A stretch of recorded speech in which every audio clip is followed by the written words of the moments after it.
Bueno, esta charla va a ser sobre la problemática ortopédica de los potrillos, de la cual hay muchísimos tipos de problemas, pero puntualmente vamos a hablar de lo que es deformaciones flexurales y angulares por una cuestión de tiempo. Vamos a dividir la charla en dos partes. Vamos a comenzar con desviaciones angulares y en la segunda parte ir hacia desviaciones flexurales. ¿A qué nos vamos a referir cuando hablemos de desviaciones angulares? Todas las desviaciones vistas desde frente, como vemos en la imagen de la izquierda, mientras que cuando hablamos de desviaciones flexurales son todas las desviaciones fuera del eje normal visto desde lateral. Tenemos un tercer tipo de rotación, de deformación, que son las deformaciones rotacionales. Son aquellas donde el miembro está rotado sobre su propio eje, que es muy frecuente de ver en los potrillos.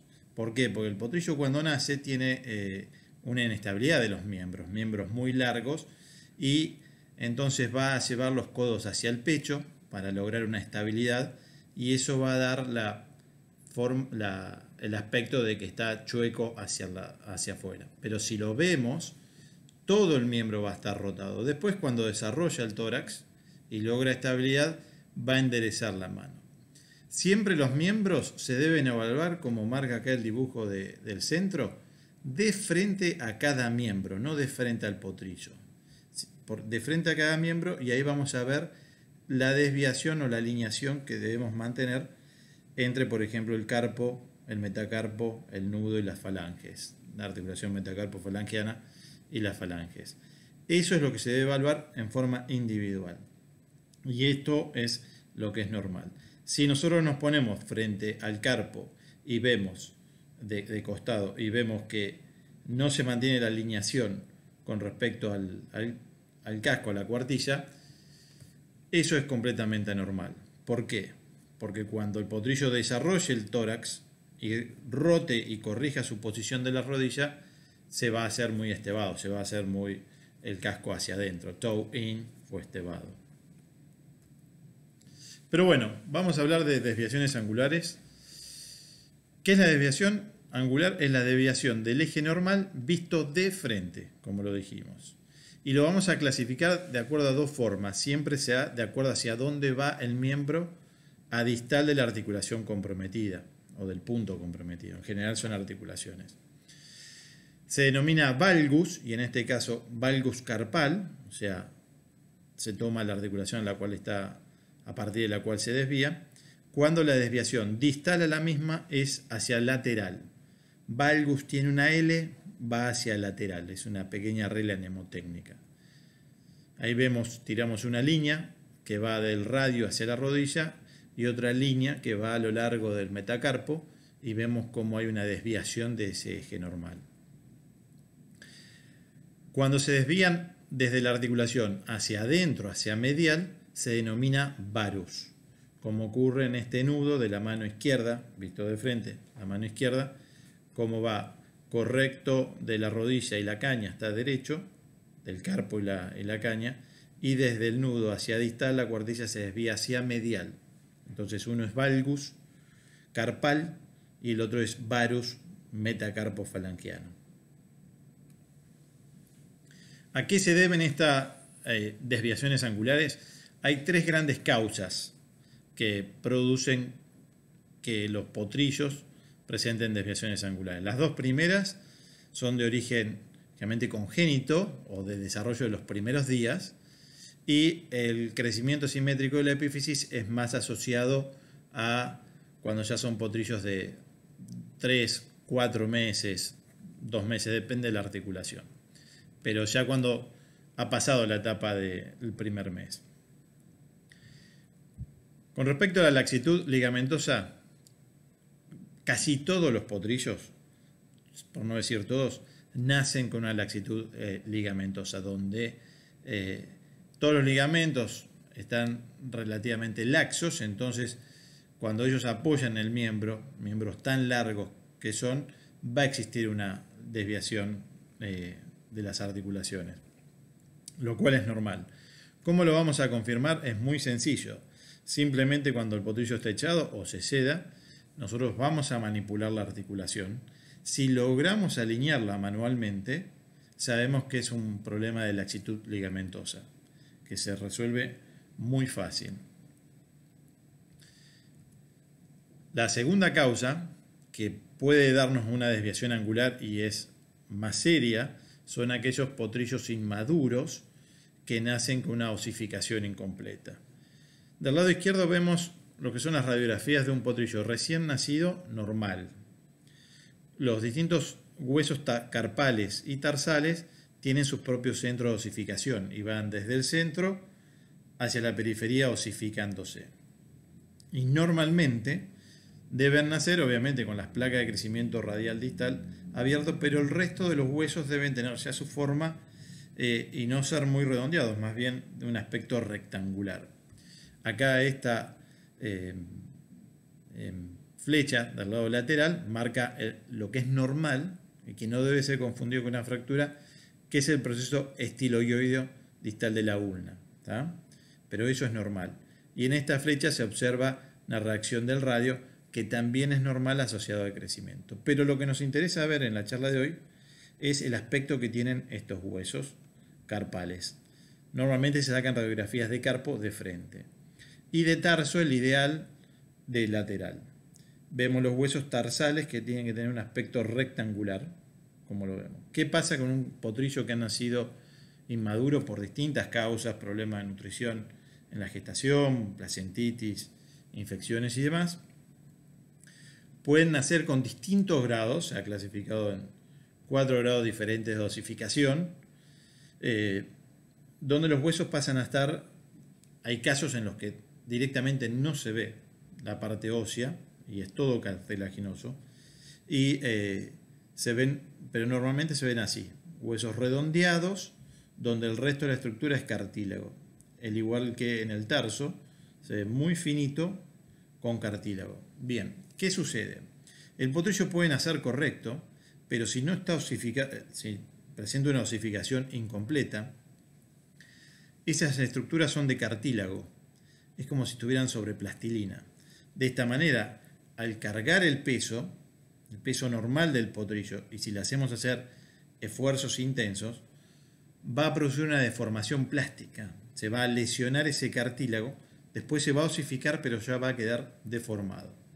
Por ejemplo, este es un potrillo con un valgus carpal, una desviación hacia lateral a partir del carpus que presentó una osificación incompleta al momento del nacimiento. Y fíjense cómo acá a nivel del cuarto carpal colapsó, generalmente es este hueso el que se ve comprometido, colapsó y aplastó ese hueso. Después ese hueso se osificó, pero ya quedó deforme. Lamentablemente no hay muchas opciones terapéuticas sobre estas articulaciones, porque no hay mucho para corregir. La carga siempre va a estar deformado y va a estar del lado, en este caso lateral, y va a generar una osteoartritis desde joven. También se puede ver, fíjense en este caso que ha presentado una osificación incompleta de potrillo. El animal creció y queda muchas veces con esa conformación, en vez de presentar el metatarso en forma vertical, cuando está bien parado, va a presentar este ángulo de tipo corvo. ¿Qué sucede a nivel radiográfico? Como las fuerzas en el tarso son convergentes hacia la porción distal del tarso, va a colapsar estos huesos, que en caso de tener una osificación incompleta los va a deformar y los va a predisponer a artrosis temprano e inclusive a fracturas de los huesos tarsales distales. ¿Qué hacer en caso de osificación incompleta? Lo más importante es restricción de ejercicio. Esa estructura ósea no está preparada para que el potrillo esté suelto en el campo recibiendo carga, porque va a deformar definitivamente esas articulaciones. Tiene que tener una restricción de ejercicio a box o a corral. Se deben repetir radiografías cada 2 semanas para evaluar el grado de osificación y ahí determinar si podemos incrementar el nivel de actividad. El uso de férulas y yeso lo pongo en signo de preguntas porque hay que tomarlo con mucha cautela. ¿Tá?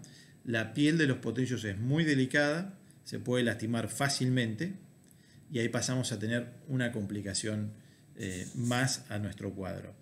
Además, cuando involucramos principalmente la articulación metacarpofalangiana, el nudo y el casco, los tendones se tienden a relajar mucho. Entonces, cuando los sacamos de estas férulas, van a estar muy relajados los tendones con una laxitud muy importante. Entonces, idealmente es usar con mucho cuidado férulas. A veces se hacen botas de yeso acrílicos que se cortan y se van aplicando durante 12 horas. 12 horas sí, 12 horas no. Pero siempre mucho control con mucha protección de la piel. Por ejemplo, este potrillo presentaba una osificación incompleta a nivel del carpo y se le armó 2 vendas que van desde el codo hacia el nudo, dejando libre el nudo y el casco para permitir funcionar los tendones y que no se relajen demasiado, y le colocan una férula por palmar. ¿Para qué? Para que mantenga rígido y alineado toda la estructura. Para que sea más cómodo deambular para el potrillo, se le pone 12 horas en una mano y a las 12 horas se lo cambia para el otro. Obviamente esto es mucho más fácil realizarlo en situación de hospital. Vamos a ver este video, fíjense cómo deambula el potrillo muy limitado en cuanto a ejercicio, con la mano, en este caso la derecha tiene la férula y la izquierda se la han removido, solo mantiene el vendaje. Se lo hace hacer ejercicios muy limitados junto a la madre y vuelve al box. Y se vuelve a repetir radiografías a las 2 semanas y así se va tratando hasta que está osificado y puede ir al campo. Con respecto a los potrillos que tenían laxitud ligamentosa, normalmente teniéndolo los primeros días en un piquete, ellos mismos toman, enseguida empiezan a ganar fuerza y a mejorar la parte ligamentosa y pasan a ir al campo tranquilamente. No se recomienda nunca en estos potrillos, más que nada los de relajación ligamentosa, poner vendajes, porque si no es contraproducente, no lo logramos estabilizar. La causa más común de desviaciones angulares en la que nos vamos a encontrar en la clínica es el crecimiento asimétrico a nivel de la placa de crecimiento, de la fisis. Como todos sabemos, el hueso crece a lo largo en las edades tempranas a través de la fisis, que es una estructura de cartílago que va creciendo, se va osificando parcialmente, gradualmente, y de esa manera le da el largo definitivo a cada hueso. Si en este proceso existe algún proceso inflamatorio, de desbalance y demás, que colapsa parte del crecimiento de la fisis comparativamente de un lado versus el otro, va a existir un crecimiento asimétrico. En esta radiografía del centro vemos que existe un valgus carpal, va hacia la derecha, desde la rodilla hacia distal, y podemos apreciar que hay una simetría de crecimiento hacia el lado de la epífisis lateral, que se encuentra más corto, comparado con la epífisis hacia el lado medial, que es más largo. Esto le va a producir que la desviación se produzca a nivel de la epífisis. Normalmente al lado lateral, en este caso, lo vamos a llamar cóncavo, y al lado que está hacia medial, que es más largo, lo llamamos convexo, al lado convexo. ¿Por qué se produce este tipo de desviaciones asimétricas? En general es multifactorial, pero en general lo podemos resumir en estas 3 grandes categorías. Primero, genéticas. ¿Por qué genética? Porque la industria misma pide que los potrillos sean cada vez más precoces. ¿Qué es precoz? Que llegue con un mejor desarrollo de físico y tamaño al momento de las ventas. Al año y medio que llegue casi con un desarrollo muy importante comparativamente con otros animales, para poder ser vendido a mejor precio y para poder llegar en mejor estado físico a las carreras de 2 y 3 años, que son las con mejores premios tienen. Esto va a hacer que los potrillos que estemos buscando siempre crezcan en forma rápida. ¿Tá? Segunda causa, el componente nutricional. Es muy importante el equilibrio de los oligoelementos para que no se desarrollen patologías como osteocondrosis y demás, que ya lo veremos, y fisitis. Pero de los tres componentes nutricionales, donde tenemos la energía, principalmente dado por los granos, almidón, las proteínas y los minerales, esta es una muy buena explicación que se la escuché al doctor Becker Varela, que el crecimiento de hueso era como un edificio que se desarrollaba, donde la energía dada por el grano es la mano de obra, es el trabajo, la velocidad con la que puede crecer. Las proteínas vienen a ser la estructura metálica, y los minerales es lo que correspondería biológicamente a la osificación del cartílago mientras va creciendo, que en la construcción serían los ladrillos. Si nosotros, y todo tiene que ir coordinadamente, ir con una mano de obra que va creciendo, una estructura que va desarrollándose y los ladrillos que se van colocando. De esa manera va a ser una estructura fuerte.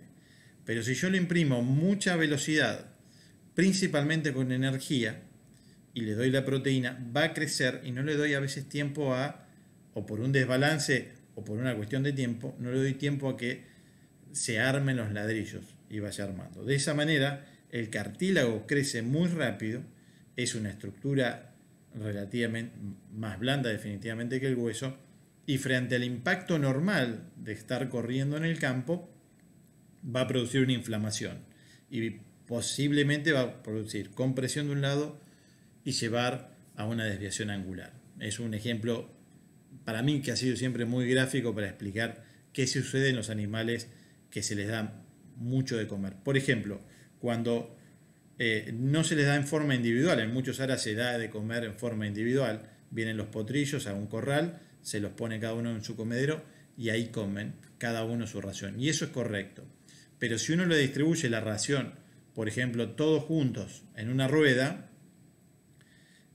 hay potrillos que siempre van a ser más dominantes que otros y van a comer su ración y van a empujar a los demás y van a seguir comiendo. O sea, fuera de la voluntad del propietario o el criador, va a haber un potrillo que va a estar más predispuesto a tener más problemas que otro. Por eso hay que evaluar mucho cómo se le da de comer y cómo en cuanto al alimento y cómo a la forma que se le da de comer. Y traumáticas, ¿a qué nos referimos traumáticas? Es muy importante que los potrillos tengan actividad en el campo. Está súper demostrado que el hueso y el cartílago se desarrollan mejor haciendo una vida normal, ¿tá? Y no encerrados en un box para que no traumaticen. Pero, como mencionamos, si el cartílago ha desarrollado mucho o tiene algún problema, el hecho de estar retosando o demás va a producir más probabilidades de que se dañe ese cartílago. Entonces, aquellos potrillos que tienen evidencias de epifisitis y demás, tratar de minimizar el ejercicio hasta que bajemos la inflamación en esas epífisis. Y después, con respecto al manejo, cuando vamos a buscar las yeguas, van a buscar las yeguas para que vengan a la revisación reproductiva, para quedar preñadas, traerlos tranquilos y no que vengan disparando junto a los potrillos frente a un gran esfuerzo. Pero bueno, básicamente estas son las tres principales causas. Obviamente siempre se considera multifactorial, no hay una sola, sino que hay varias. ¿Cómo se debe evaluar los potrillos cuando estamos viendo si existe alguna desviación angular? Como mencionamos, la mayoría tienen una rotación hacia el lateral. Siempre debemos evaluarlo de frente al miembro, en estación, de frente al miembro en sí, no en frente al potrillo, como lo mencioné. Nunca evaluarlo en el medio del campo con el pasto que le da hasta las rodillas, porque no vamos a poder tener una buena apreciación de lo que pasa.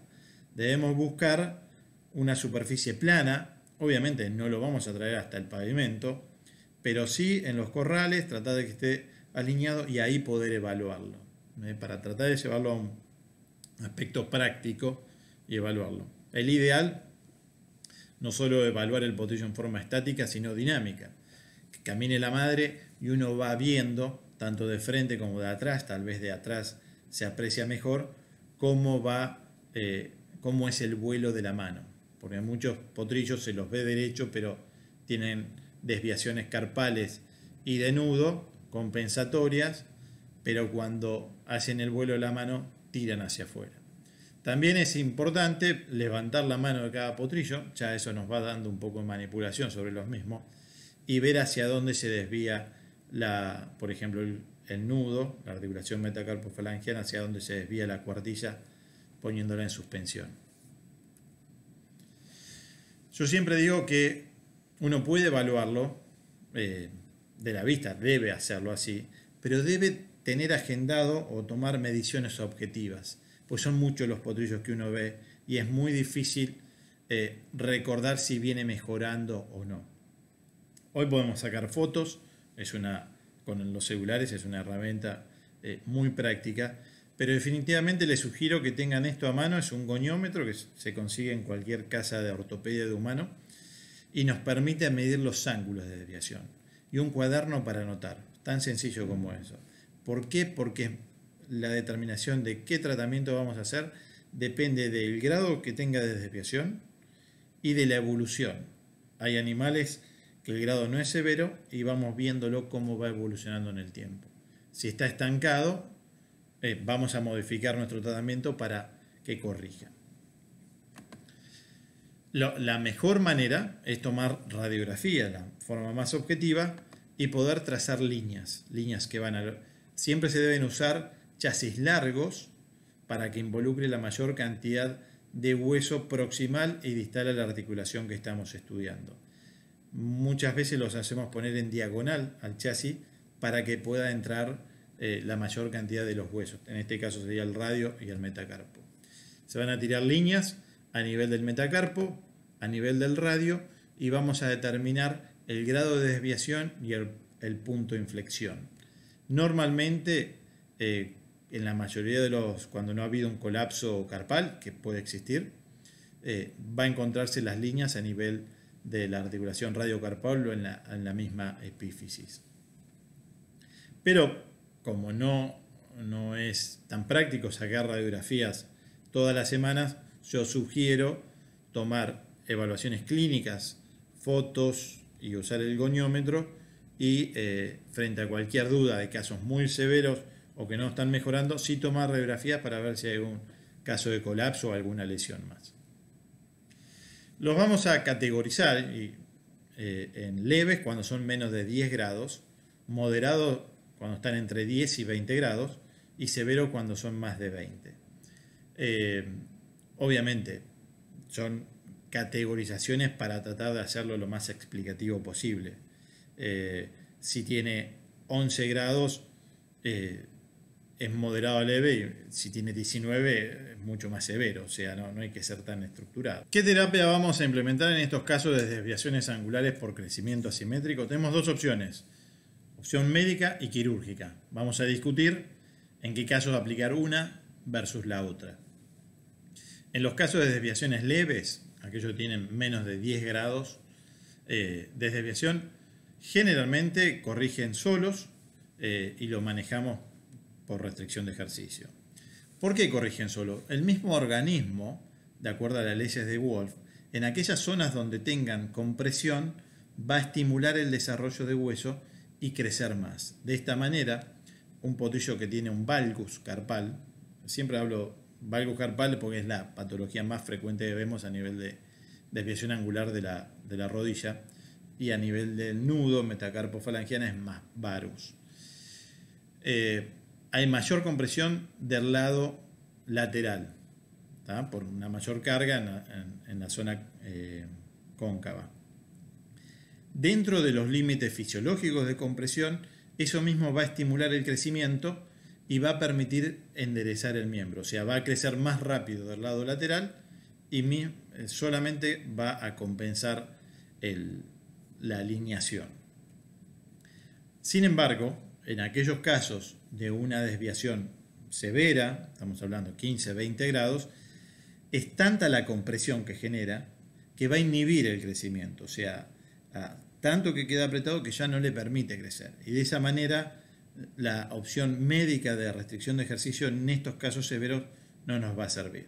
Pero la mayoría de los potrillos que tienen una desviación leve, como vemos del lado izquierdo, solamente se va a corregir.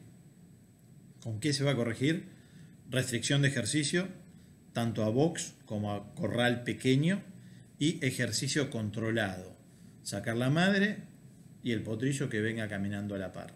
¿Para qué? Para evitar el trauma excesivo sobre esa placa de crecimiento que está tratando de compensar. Si yo lo largo al campo que esté disparando, va a comprimir en forma repetitiva el lado lateral y va a inhibir el crecimiento. Forma gradual, lo mantenemos. Restricción de ejercicio no tiene que ser absoluta, un corral está más que bien, que se van moviendo, estos corrales son muy prácticos, y mañana y tarde sacar a caminar la yegua con el potrillo en forma controlada. La mayoría de los potrillos va a desviar de los que tienen carpus valgar, que se le va hacia afuera, va a desgastar más del lado medial que del lado lateral. Entonces lo que tenemos que hacer es aplomarlo, no forzar ninguna situación, simplemente desgastar en el caso de los potrillos con una escofina muy suave, no ser agresivos, cada 15 días la palma no se toca, solamente los talones para darle más superficie de apoyo, y del lado, en este caso particular sería del lado lateral, o sea el lado que menos gasta, para que pise mejor. Por ejemplo, esta es una foto de un potrillo que tiene una desviación a nivel del carpo, valgus carpal, fíjense cómo apoya. Entonces, de esta manera siempre del lado de adentro va a tener un mayor desgaste que del lado de afuera. Lo único que tenemos que hacer es compensar y tratarlo de llevar a un equilibrio al casco.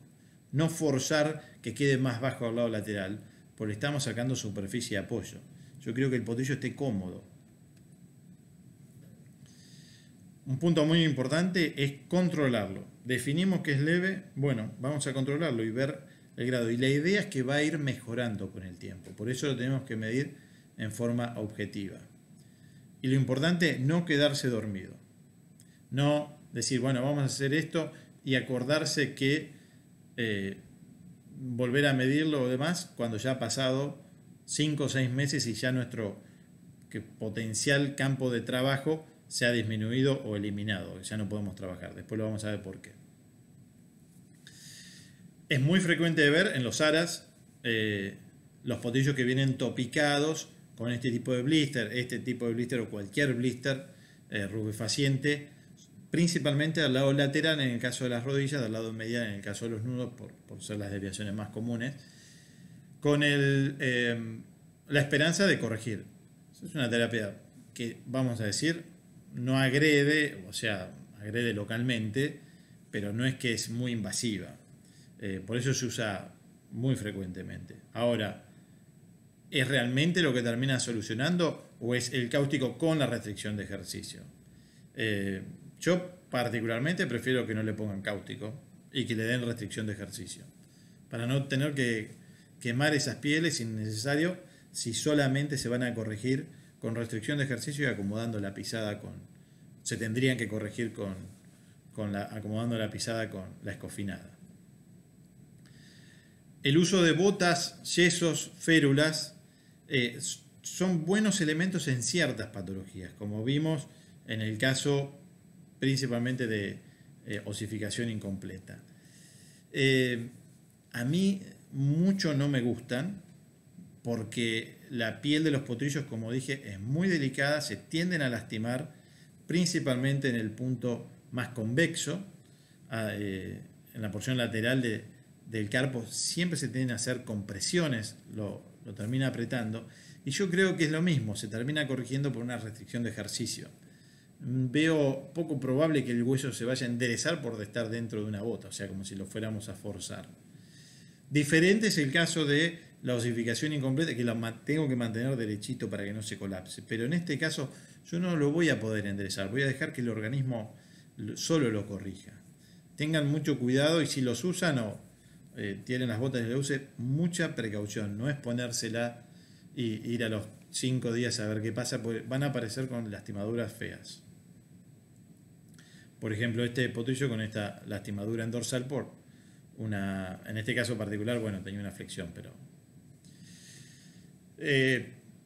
cuando desvasamos, a veces se puede ayudar con algún tipo de suplemento o extensión en los cascos para mejorar la pisada. Bien, este tipo de extensión que se va a poner en los cascos tiene un mayor impacto en las articulaciones que están más cercas, menos en las articulaciones que están más lejos, como puede ser en el carpo. En el nudo sí lo veo bien, sí puede funcionar y funciona efectivamente. En el carpo no necesariamente, porque la presión se disipa y el cambio de ángulo se disipa un poco con las articulaciones previas. Inclusive nos puede llegar a producir una desviación a nivel del nudo que era correcto y no terminar de corregir el carpo.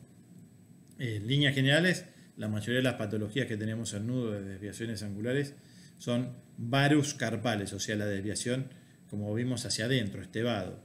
Entonces, lo que se hace es distintas opciones de extensiones, estos tipo baby glue que se pegan con la extensión hacia lateral, así pisa primero en lateral y va forzando a enderezarlo. El problema que tiene son caros y muchas veces se salen, se mojan, tienen que ser puestos muy bien y mantenerse en un lugar seco. Si llega a haber barro, lo meten, hace el efecto sopapa en el barro y se lo va a sacar. Otra opción es poner acrílicos que se pega desde arriba y se hace una pequeña extensión. Yo a veces uso algo más simple, que tengo unas chapitas de metal, de acero inoxidable, que se los pongo en el casco, que sobresale para un lado y las mantengo fijas con un yesito solamente que involucra el casco. De esa manera no se sale tanto porque está todo agarrado alrededor del casco. Bien, ¿qué hacemos en esos casos que son moderados? Que estamos ahí entre 10 y 20 grados. Lo primero que tenemos que considerar es la edad. Si son animales muy jóvenes y dependiendo de la articulación. Porque hay articulaciones que no dan más ventana terapéutica para trabajar, por ejemplo la rodilla, el carpo entre 4 y 5 meses. El nudo nos da muy poco tiempo de vida, alrededor de los 2 meses podemos trabajar. Después ya se nos va el tren. Por eso considerar la edad para ver cómo vamos a actuar. Obviamente, primero comenzamos con un manejo médico y lo vamos monitoreando. Vamos midiendo y viendo qué hace. Si está mejor, seguimos con lo mismo y seguimos monitoreando. Si se estabilizó en la mitad, definimos qué hacer, si vamos para el lado de cirugía o no. Pero normalmente si está mejor, va a mejorar. Sigue en ese camino. Si está igual, o sea, pasa un mes y estamos exactamente en el mismo punto de desviación, o está empeorando, que está colapsando, debe ir a cirugía. Y aquellos grados severos, que ya arrancan con una desviación importante, se saca radiografía, se ve si hay opción para trabajarlo, que no ha sido un colapso de potrillo, y ya directamente se va, porque la fuerza es tanta, del lado en este caso, en este potrillo, es tanta la compresión del lado lateral, que por más que le demos restricción de ejercicio, no va a mejorar solo. Entonces, sí o sí, debemos nosotros quirúrgicamente ayudar a tratar de enderezar esa articulación. ¿En qué va a consistir nuestra terapia quirúrgica? Del lado cóncavo vamos a favorecer que se acelere la velocidad de crecimiento de esa epífisis. Y del lado convexo, en los carpos con valgus, generalmente del lado medial, vamos a disminuir, vamos a fomentar la disminución de la velocidad del crecimiento, que pare de crecer, así del otro lado compensa, alcanza a crecer lo suficiente hasta nivelarlo. Técnicas de aceleración de crecimiento, esa que aplicamos en el lado convexo, el que está, por ejemplo, generalmente del lado lateral en las rodillas, del lado medial a nivel del metacarpo. ¿En qué consiste esto? En una transección del periósteo y elevación. Técnicamente se va a hacer una Es una cirugía que se realiza mucho a campo, con una anestesia corta. Se hace una pequeña incisión, en este caso particular vamos a abordarlo por el lado lateral del radio, entre el extensor digital común y el extensor digital lateral, una incisión de unos 3-4 centímetros, vertical hacia al lado de la fisis, y ahí vamos a elevar la piel, llegamos hasta el periósteo, elevamos la piel y el subcutáneo y nos vamos a meter por debajo de los tendones con un bisturí tipo número 12 que tiene forma de gancho. Enganchar el periósteo hacia un lado y engancharlo hacia atrás, y después le hacemos la incisión en forma vertical. De esa manera lo cortamos en forma de T y con un elevador de periósteo lo vamos a elevar. Acá tenemos la representación gráfica de cómo lo vamos a hacer. Una incisión en la piel, acá se localiza la fisis. Una vez abierta la piel y llegado hasta el hueso, cortando el subcutáneo, se corta con este bisturí, como les mencionaba, número 12, hacia palmar y hacia dorsal, por debajo de los tendones, por eso hay que elevarlo con una hemostática, como se está haciendo acá, y después una herida vertical en el periósteo. En este caso en particular, ahí vemos que está el proceso rudimentario del cúbito, de la ulna. En un 20% de los potrillos los va a presentar. Y en ese caso hay que cortarlo. Normalmente usamos una Röntgen para cortarlo. En este estadio es casi un pedazo de tejido fibroso, un hueso osificándose. Y con el elevador de periósteo elevamos el periósteo y los separamos. ¿Cuál sería la finalidad de esto? Estimular esa zona para que crezca más. Sin embargo, esta técnica ha sido cuestionada. Este es un estudio muy interesante que se hizo donde tomaron 10 potrillos que eran completamente normales a los 30 días de vida y se le colocó implantes, tornillos y alambre en la placa de crecimiento del lado lateral para frenar ese crecimiento y desviarlos. Y de esa manera, de ambas manos, de esa manera lograron tener 10 potrillos desviados de la misma manera en las dos manos. ¿Tá? Una que va a ser usada para un tratamiento y la otra de control. A los 90 días, cuando alcanzaba una desviación de unos 15 grados de valgus, este tornillo y alambre fueron removidos y en una mano se hizo una elevación de periósteo y en la otra no. Directamente se hizo el mismo abordaje, pero se dejó, no se tocó el periósteo, se cortó piel, subcutáneo y no se tocó el periósteo.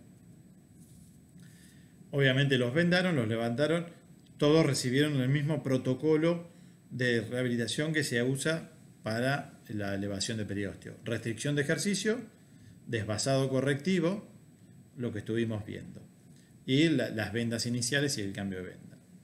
Se monitoreaba a ver el grado de desviación, cómo iban corrigiendo, y se iban sacando radiografías a la semana 2, a las semanas 4, 6, 8 y al año postoperatorio para poder medir en forma objetiva a nivel óseo el grado de corrección. Lo interesante es esto, que a los 2 meses luego de la cirugía de elevación de periósteo, todos los miembros operados, tanto aquellos a los que se le elevó el periósteo como a los que no, se corrigieron en forma significativa. O sea, recibiendo restricción de ejercicio y el acompañamiento del desvasado, los dos miembros corrigieron a la misma velocidad. No hubo diferencias significativas en el grado de angulación entre los miembros operados con y sin elevación de periósteo. O sea, la elevación de periósteo en este caso experimental, de deformaciones experimentales, no modificó nada. Lo que sí se veía, y esto es interesante, es que aquellos potrillos donde se le hizo elevación de periósteo, como el trauma es mayor, producen más inflamación de la zona cóncava. Entonces, clínicamente, no evaluándolo radiográficamente, clínicamente, viéndolo en forma directa, uno ve esa zona más derecha porque está inflamado del lado cóncavo, como que se rellena. De esa manera nos da la sensación visual de que se corrige, que se alinea más rápido. Pero en verdad es tejido inflamatorio que está ahí inflamado. Eso puede ser el efecto del cáustico también. de todo lo que sea agresivo sobre ese lado. Lo importante, lo que está demostrando es que tal vez no sea tan necesario elevar el periósteo y sí sigue siendo muy importante la restricción de ejercicio. ¿Cuál es mi opinión personal? Creo que los potrillos se corrigen, aquellos que se corrigen con elevación de periósteo, de todas maneras se iban a corregir con restricción de ejercicio. Como de rutina, se operan, se hace esa elevación y se ponen con restricción de ejercicio, se corrigen de esa manera. Lo entiendo de todas maneras, como es una cirugía que se puede hacer a campo, lo hacen generalmente los veterinarios clínicos de los propios aras, y tiene mínima cantidad de complicaciones, no deja de ser una opción más para darle, pero entendiendo de que no es fundamental. Sin embargo, a lo que apunto es no dejar pasar el tiempo valioso de corrección dedicado a esta cirugía, tal vez que por ahí nos hace perder el tiempo y no poder abordarlo agresivamente principalmente en los casos más severos. Bien, con respecto a cómo vamos a hacer para frenar el crecimiento del lado convexo. El lado medial es el lado convexo y el lado cóncavo el que está comprimido. Bueno, hay distintas modalidades, las vamos a ir discutiendo, pero el principio es de alguna manera tomar parte de esa epífisis, de la fisis por algún tipo de implante que frene el crecimiento de ese lado, permitiendo que el lado cóncavo comience a crecer y lo compense y se ponga simétrico, y ahí se remueven los implantes y puede seguir creciendo en forma normal. Modos de tratamiento, inicialmente había varios, sigue habiendo varios. Van desde grampas, como se ve a la derecha, ya no se usan más, son a veces complicadas de remover, no se encuentran tan fácil. En ciertos casos se usan placas y tornillos. Yo personalmente nunca usé, es un tema de costo también. Lo que sí rutinariamente usamos y que vamos a discutir es la colocación de tornillos y alambre. Tornillos que van por encima de la fisis y en la epífisis por debajo y entre medio generando un puente con alambre. Vamos a ver los problemas intraoperatorios y de remoción que tiene. ¿Cómo es la técnica? Con el potrillo en decúbito dorsal, anestesiado, yo personalmente le marco lo que es la fisis con unas agujas y a nivel articular, lo cual me va a servir para guiarme y poder colocar el tornillo en forma correcta en la epífisis sin ir hacia la placa de crecimiento o hacia la articulación. Este es el tornillo más crítico. Luego se coloca en proximal otro tornillo, que este es menos crítico porque tenemos más espacio para trabajar en la metáfisis, y luego se genera un túnel con una hemostática entre medio de los dos tornillos por debajo de la piel, por donde se va a pasar un alambre de acero quirúrgico, normalmente de 1,5 milímetros. Ya rutinariamente lo ponemos con un loop, con una vuelta para que calce en la cabeza del tornillo que está a nivel de la epífisis. Se cruza haciendo una figura en 8 y se va a ajustar. Después obviamente se sutura por encima de estos implantes. Primero se ajusta, se colocan los tornillos sin introducirlo completamente, se coloca el tornillo, se ajusta y luego el alambre se ajusta y luego sí se ajustan los tornillos y de esta manera le aplica una compresión extra al alambre. Y esta es la forma como se ve radiográficamente en una articulación metacarpofalangiana con tornillos y alambre. Fíjense este potrillo con una desviación severa de más de 20 grados. Indudablemente no daba para hacer solamente restricción de ejercicios, ya se estaba inflamando en esta zona por la compresión excesiva. Cuando tiramos las líneas vemos el radio con respecto al carpo completamente desviado. Entonces, le vamos a poner los tornillos, la cirugía es en decúbito dorsal, pero por una cuestión práctica educativa lo pongo como si estuviera en estación. Así se orientan mejor. Esta es la placa de crecimiento, esta es la articulación radiocarpal, la epífisis donde vamos a trabajar y la metáfisis. Bien, ponemos agujas que nos permite determinar dónde está la fisis, que normalmente se palpa, y la articulación. Y nosotros sabemos que tenemos que trabajar en el medio. Normalmente uso esta aguja a nivel de la placa de crecimiento del otro lado, que tiene, por un lado me ayuda a guiarme en lo que es dirección de la mecha, y otro tiene una finalidad, hago una estimulación en ese lado para favorecer o estimular el crecimiento más acelerado del lado comprimido. Se coloca la mecha con una guía que protege, esta es la guía que protege los tejidos blandos, si no la mecha cuando va rotando va a tomar los tejidos blandos y los va a lesionar. Recuerden que acá tenemos los ligamentos colaterales. Confirmamos la alineación, tenemos un margen de error no muy bastante estrecho, confirmamos la alineación y eso nos permite ya después introducir el tornillo. Normalmente siempre dejamos el tornillo más corto que el orificio. Colocamos el tornillo, pasamos el alambre, colocamos los dos tornillos, pasamos el alambre, lo ajustamos y después tenemos que terminar de ajustar este tornillo. Al momento de remover, este tornillo es más complicado que este. Este se palpa perfectamente, este se suele inflamar los tejidos blandos acá. Entonces siempre si lo pueden dejar un poquito más hacia afuera, va a ser más fácil al momento de removerlo. La función la está cumpliendo igual de todas maneras. Fíjense este potrillo como a los 45 días de tener los tornillos y alambre frenando el crecimiento, logró enderezar. Y ahí fuimos, lo pelamos de nuevo y le sacamos los implantes. Existe otra técnica de frenar, de acelerar el crecimiento de ese lado, que es el tornillo transficial.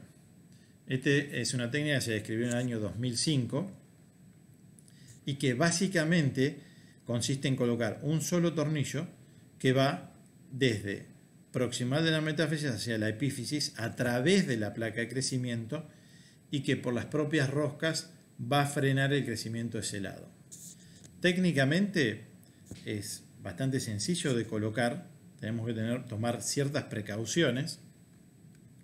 Como normalmente se puede usar tornillos de 4,5 milímetros o de 3,5. Yo normalmente uso de 4,5. Los de 3,5 pueden ser un poco delicados. Comenzamos con la mecha de 3,2, que es la del núcleo del tornillo. Primero en forma perpendicular para hacer una pequeña muesca en el hueso.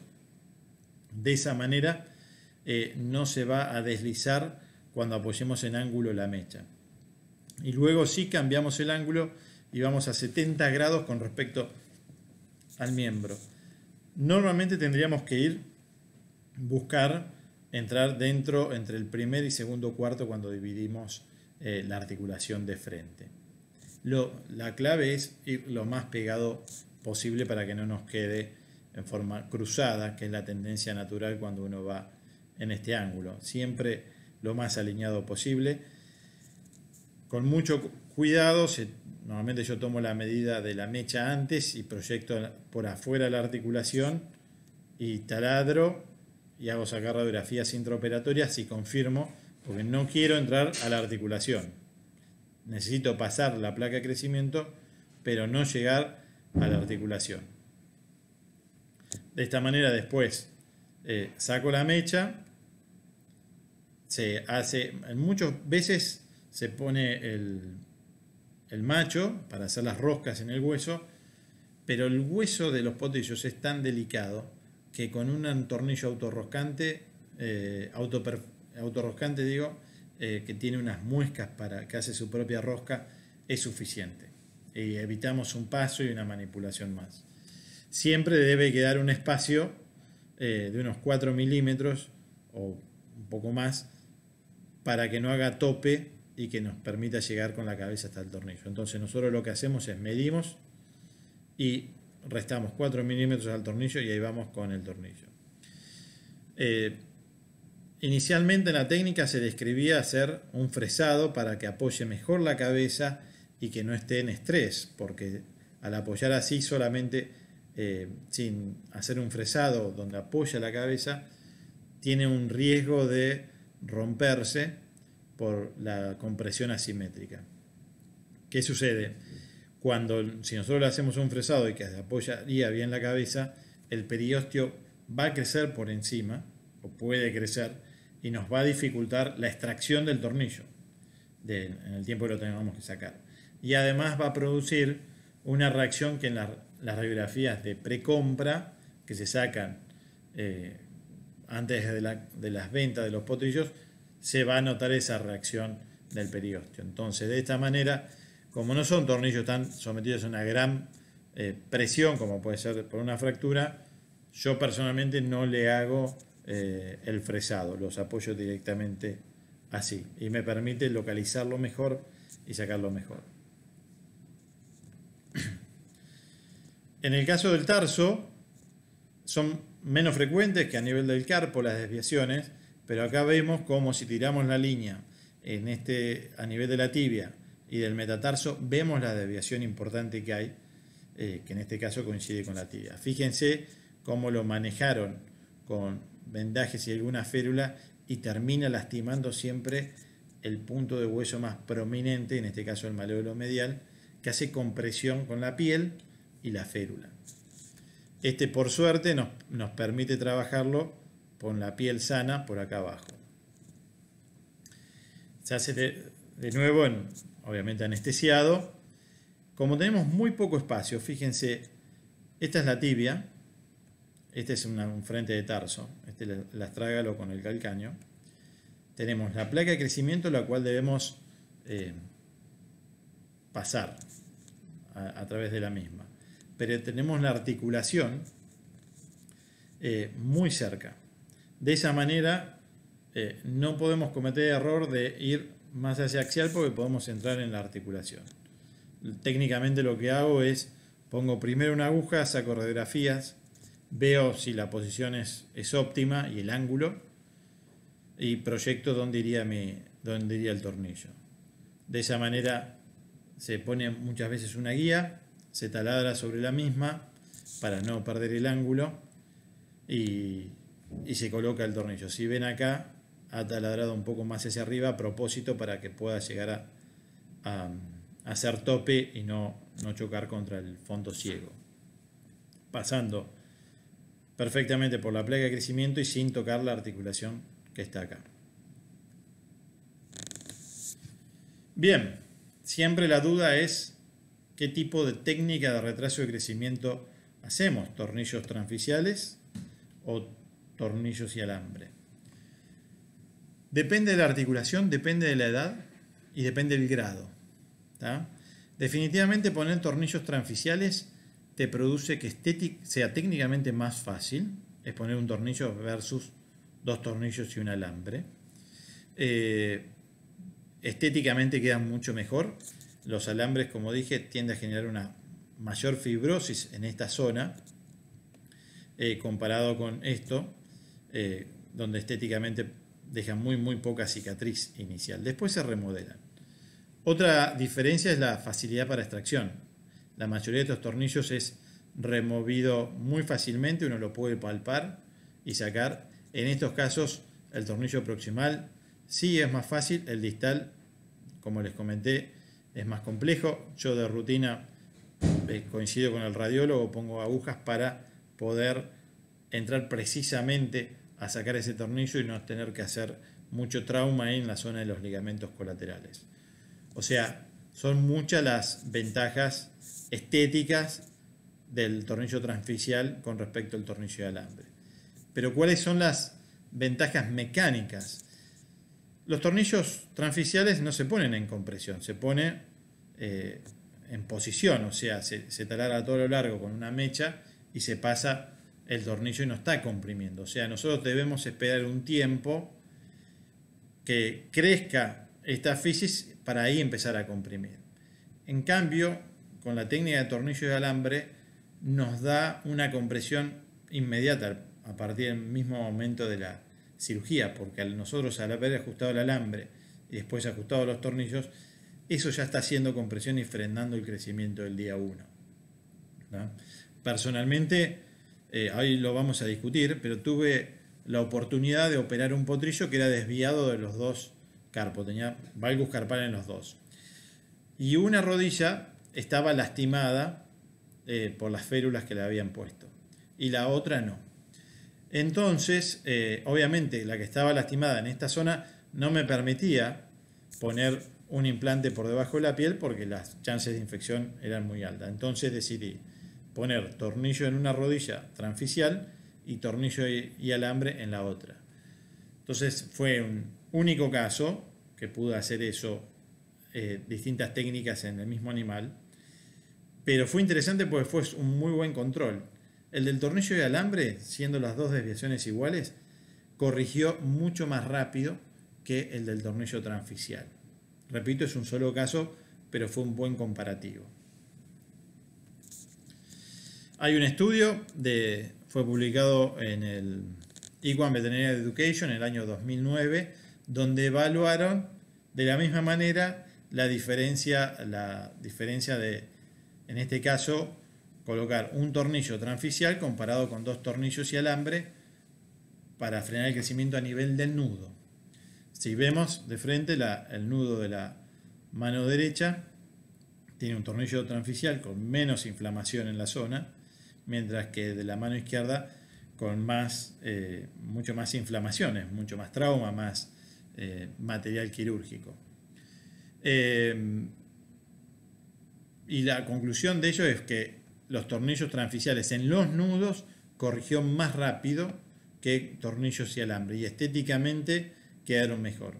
Entonces, la sugerencia es, y lo vamos a ver después, para los nudos, tornillos transficiales para mí está bien. Sin embargo, hay otro trabajo que evaluó y mencionó las complicaciones después de dos técnicas, el comparativo entre estas dos técnicas, tornillos transficiales como TF en el gráfico y tornillos con alambre como TA en los gráficos. Ahora bien, ellos tomaron 568 sangre pura de carrera. Esta es de Rudolph Riddle, una práctica muy importante en Kentucky. Potrillos de 380 días, o sea, más de un año.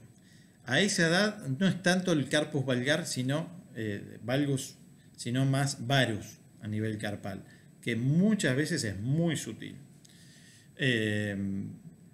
Y compararon, hicieron 253 caballos con potrillos de este tipo, con tornillos y alambre, y 315 con transficial.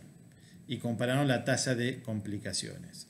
La mayoría de estas desviaciones, como mencioné, la mayoría son varus, por eso la mayoría de las cirugías fueron realizadas del lado lateral, solamente un 28% del lado medial. Y de las distintas complicaciones, en cuanto a la tasa de infección fue similar, las sobrecorrecciones cuando sigue desviándose hacia el otro lado fue similar, no hubo diferencias significativas o la formación de seroma. Pero sí hubo diferencias significativas en dos complicaciones. En fisitis, donde un 17% de los que tuvieron tornillo transficial lo presentaron, y de tornillos y alambre solamente en un 7,5%.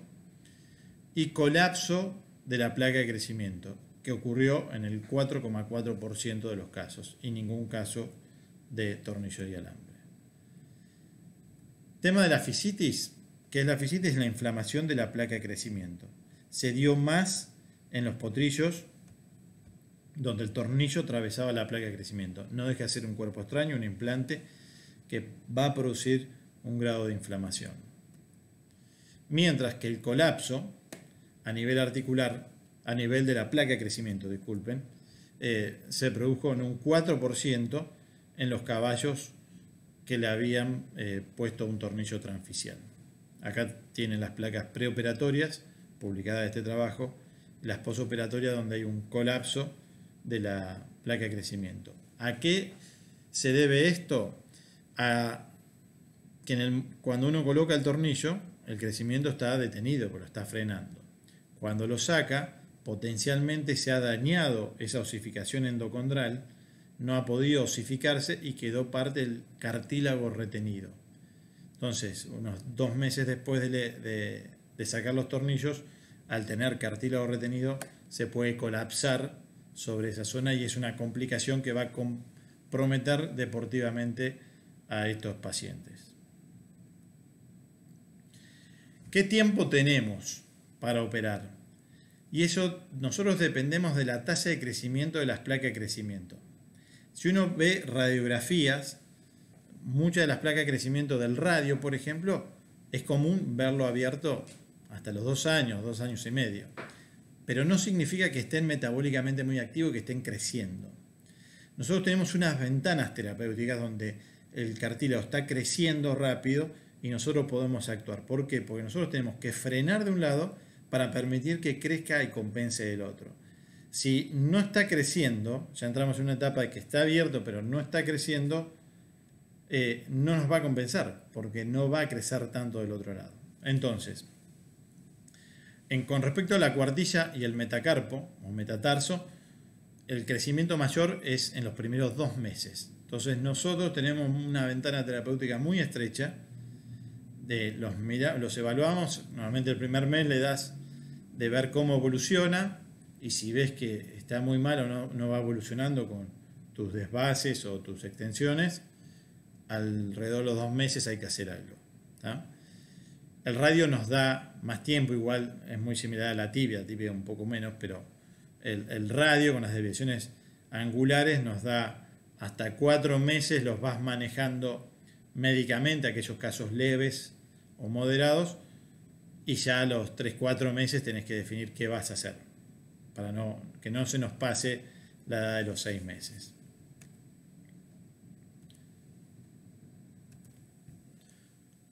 ¿Cuándo intervenir quirúrgicamente a los chuecos? Como comúnmente lo llamamos a los desviados.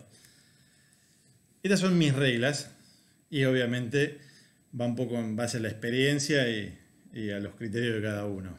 Por eso lo aclaro que no son reglas universales. Aquellos que tienen desviaciones de menos de 15 grados, si la desviación empeora con el tiempo, durante los primeros meses, ahí los intervenimos. Si la desviación vemos que no mejora, o sea, le damos el tiempo, pero no está mejorando, después de una terapia médica, ahí los intervenimos. ¿Cuándo? A los 2 meses para la desviación de nudo y a los 4 meses para la desviación de rodilla y tarso. Aquellos que tengan desviaciones de más de 15 grados, vamos a hacer la cirugía inmediatamente. ¿Qué técnica usar? De acuerdo a lo que vimos, que hay potenciales beneficios y complicaciones de las 2 técnicas, yo lo resumo básicamente en estas distintas opciones. Para la articulación del nudo, metacarpo o metatarso falangiana, voy a usar tornillos transficiales. Estéticamente quedan mejor, corrigen más rápido, voy por eso. En los carpos que tienen valgus, que son los más comunes, potrillos más jóvenes, que estamos hablando de 2 a 4 meses, que los operamos entre los 3-4 meses. Si tienen un valgus moderado, de menos de 15 grados, que estamos en ese orden, voy a hacer tornillos transficiales. También por lo mismo, o sea, va a corregir, por ahí tarda un poco de tiempo más, pero estéticamente quedan mejor. Pero si son severos, como ese potrillo que vimos alazán con las manos blancas, voy con tornillo y alambre.